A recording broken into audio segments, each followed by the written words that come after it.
What's going on, guys? Hope this video finds you well. So, Sonic the Hedgehog is a series that I haven't personally been invested in for a very long time. Although the early days of my channel did feature some Sonic videos due to, one, how easy it is to break down most Sonic games, and two, how important this series was to me in my early years of playing video games. The GameCube in particular was mostly a Sonic machine for me and my sister growing up. As weird as that might sound to some of the real Sega OGs out there who grew up with the likes of the Genesis and the Dreamcast, but it's true. Games like Sonic Adventure 2 Battle, Sonic Adventure DX, even Sonic Mega Collection, Sonic Heroes, and to an extent Shadow the Hedgehog were all staples for me on the system. And just saying that much probably indicates what my perception of Sonic is, due to that era being my introduction to the series. Although that wasn't the full extent of my experience with Sonic back then, I did play some of the handheld games and spin-offs around that time as well. In particular, Sonic Advance 3, the first Sonic Rush, the first two Sonic Riders games, and maybe some others that I'm forgetting about. Though when it comes to mainline Sonic games that I played on release, I think Sonic Mania was the first one since the launch of Shadow the Hedgehog in 2005. I did play Sonic Colors back on the Wii, but I can't for the life of me remember if I played that on launch or if I picked it up for cheap later. I know for a fact I picked up Sonic and the Secret Rings in the bargain bin at some point, but I don't have a ton of experience with that title. And I guess lastly, I did play the original release of Sonic Generations after building my PC in late 2020, which I actually went back to 100% in early 2024. I've actually been on a bit of a tear lately when it comes to 100%ing at least certain Sonic games on Steam. Sonic Adventure 2 I finally 100%ed for the first time a few years back, despite the many hours I put into it back on GameCube. And more recently I did 100% Sonic Adventure DX, Sonic Origins, which I picked up on sale, and Sonic Mania, which I had previously 100%ed on Xbox back when it first came out. The Sonic games I tend to jump into with some regularity these days are Sonic Adventure 2, of course, Sonic 3 Angel Island Revisited, and most recently Sonic X Shadow Generations, which I purchased during the Steam fall sale around Thanksgiving of last year. While I haven't played many of the Sonic games that have released beyond 2005-ish, I think it's indicative of just how much I enjoyed Shadow Generations that it is compelling me to make a video on it of some kind. Now, I wouldn't go so far as to say something like, oh, Shadow Generations must be great because a lapsed fan like me speaks highly of it. If anything, it means I have a narrower frame of reference when it comes to comparing this game across the series. However, I would go so far as to say that I at least know what I'm looking for in a Sonic game, and Shadow Generations has managed to capture that in a way I thought had long since passed. For those of you who are able and interested in showing additional support towards me in the channel, since this is a one-man operation, I do have a Ko-fi page for direct donations as well as the myriad ways to show support through YouTube. Thank you to those who have shown support thus far, and thank you to everyone else for your consideration.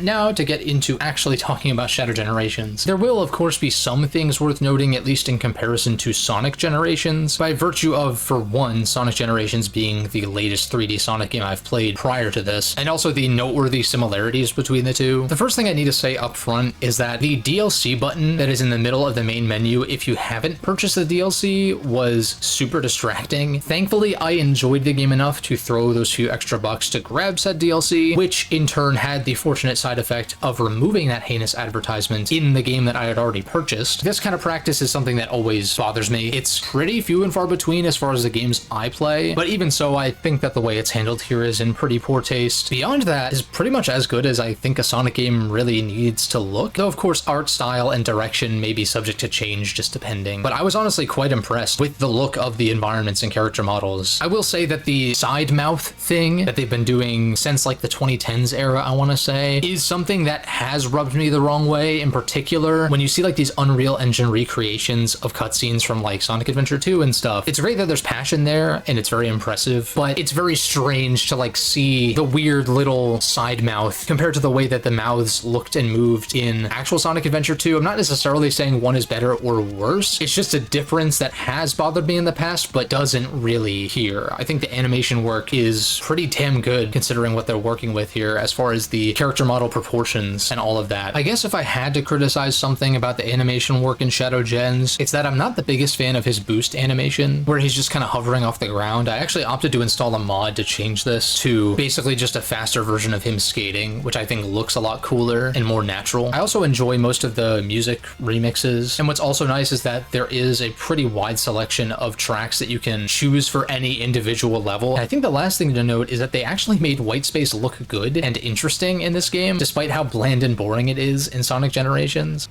Speaking of making white space interesting, the hub world in Shadow Generations is really fun to mess around in. I went out of my way to get all the collectibles and 100%ed it without using a guide. There was one screw or bolt or whatever it's called for the rocket that I was in the process of looking up, and then in reading through some forum posts, because there didn't seem to be a comprehensive guide, at least at the time, I had realized that I hadn't checked the ceiling of the tunnel on the way to, spoiler alert I guess, Mephilis's boss fight or that area. I didn't notice that there was a Doom Morph grapple point on the ceiling and that there would be something up there, because of course there would be. But yeah, I went and checked that, and lo and behold, there was the last screw. Everything else I think I stumbled upon pretty naturally. It was something that I easily could have tried to find a guide for, or waited for a comprehensive guide to come out, or like whatever, but didn't opt to do that because of how much fun I was having controlling Shadow in this environment. Despite me not playing Sonic Frontiers, this hub world makes me see the vision that I think Sonic Team sees for this open zone formula. Basically just take what Shadow Generations is and do that, I don't know, 3 to 4 times across a full game release. And I guess to an extent Frontiers does that, but it seems like, at least from the outside looking in, that those environments are too vast for their own good. There's also like the locking you into side-scrolling segments and the puzzles that seem to be pretty rudimentary, and like just some other activities that probably don't need to be there. I think it really is as simple as scattering collectibles about, some NPCs to talk to periodically, and just keeping the environments dense, I think is the most important thing. Before you've collected anything, it's hard to go even a few seconds without stumbling upon a box to open or a bolt for the rocket. And surprisingly enough, even though the rewards aren't really something tangible that affects the gameplay or anything like that, it was still just really fun and satisfying to not only find, but figure out how to get to, and then ultimately acquiring these bits of concept art and these music tracks, which I guess do have a tangible effect in that you can play them in the stages. And like the lore bits in Gerald's diary entries, it's actually a lot cooler than you would maybe expect when you hear that things like concept art are a large portion of the in-game collectibles. Sometimes I'll just honestly jump into the game and just mess around in the hub world for no reason at this point, because I've 100%ed it, because it is fun to do that, and I haven't really felt that way about a game, especially in this series, since the treasure hunting stages in Sonic Adventure 2, maybe? So yeah, I think the smaller scope here with Shadow Generations really benefited this hub world a lot, and I'm hoping to see something similar in whatever that follow-up to Frontiers ends up being, albeit, like I said, probably having multiple different hub worlds, which would be even better, because I think the biggest criticism I could say about Shadow Generations would be that it's just a relatively small experience, but as they say, keep them wanting more, and here I am wanting more, which I would consider more of a compliment than a criticism, in fact.